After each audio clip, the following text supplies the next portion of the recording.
Please like, share and subscribe Master K TV.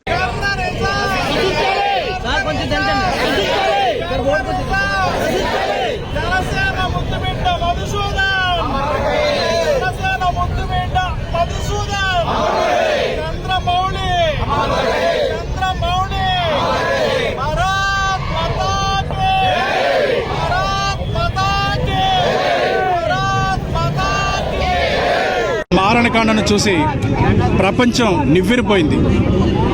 అమాయకులైన 28 మంది టూరిస్టులను point రేంజ్లో పైశాచికంగా అమానుషంగా కాల్చి చంపారు. వాళ్ళకి అభోశుభం తెలీదు.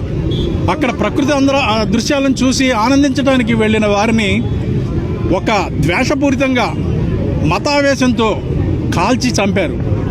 ఇది మానవీయతకే మచ్చ. ఇది మన ఐక్యతను దెబ్బతీయడానికి చేసిన చర్యగా మేము భావిస్తున్నాం.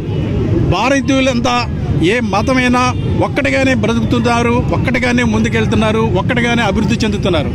ఇటువంటి అభివృద్ధిని చూసి వార్వలేక ముష్కరులు మన మధ్యన విభేదాలు సృష్టించడానికి ఈ అమాయకుల్ని పొట్టన పెట్టుకున్నారు. ఈ సంఘటన తెలిసి చలించిపోయిన జనసేన అధ్యక్షులు శ్రీ పవన్ కళ్యాణ్ గారు 3 రోజుల పాటు సంతాప దినాలు ప్రకటించారు.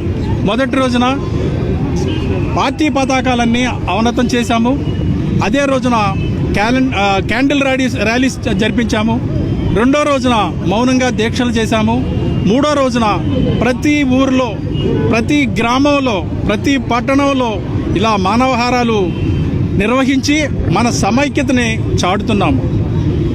ఎందుకంటే మనం ఒక్కటిగా లేకపోతే మన మధ్యన విభేదాలు సృష్టించి మన అభివృద్ధిని నాశనం చేయడానికి పొరుగు దేశాలు కంకణం కట్టుకున్నాయి.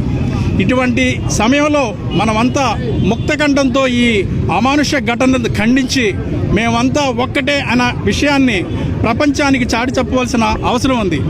ప్రతి తెలుగువాడు, ప్రతి భారతీయుడు ఈ సంఘటనని ముక్త కంఠంతో ఖండించాలని ఈ సందర్భంగా మనవి చేస్తూ, జనసేన తరపున ఇటువంటి కార్యక్రమాల్లో పాల్గొనడానికి విచ్చేసిన ప్రతి ఒక్కరికి పార్టీ తరపున, పార్టీ అధ్యక్షుల తరపున మనస్ఫూర్తిగా కృతజ్ఞతలు తెలియజేస్తున్నారు. Please like, share and subscribe Master K TV.